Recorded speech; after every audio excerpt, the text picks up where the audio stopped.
All of us should have a posture of understanding that God created all of us uniquely, wondrously, perfectly made, but according to his image. And in that sense that we have to have an awareness of appreciating the differences. You can take one song, let's say Amazing Grace, wonderful lyric there. And you can take that around the United States based on regions, and you'll hear it sung probably 100 different ways. Now take that song and take it globally, you'll hear it sung probably about tens of thousands of different ways. The same song, same lyric. The notion is that we all have our own ecosystems and where we are and where we're from.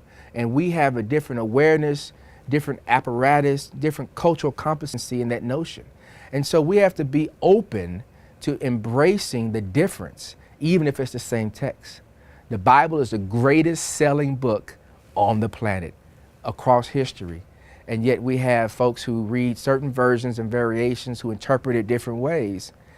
The beauty of that is it creates a dialogue of all of us trying to sense and get to know who God is.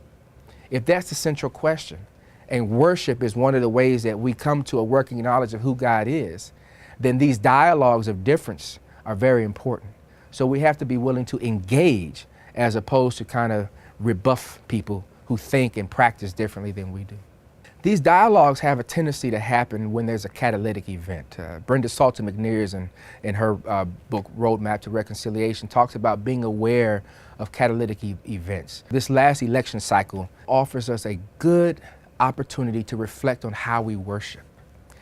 Our entire worship in every local church in this country and perhaps around the world should have changed in some way to reflect the unease, to reflect the uncomfort, to reflect some of the challenges and our sensibilities of our neighbor. Who is our neighbor? And how do we love our neighbor?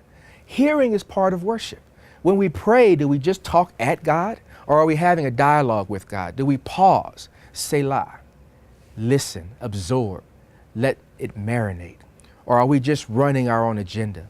And so in these dialogues, we find that people have never had the opportunity to hear of others' experiences, to sense others' fears, to know what the world looks like through others' eyes, to feel the challenges that others feel in their body. We should do this more often. We can do it simply with talking with people who come from different neighborhoods than we come from, or people who are different abilities. And if we have these dialogues, we'll realize that the human heart connection is where we should spend more time. We have so much more in common than we do in difference.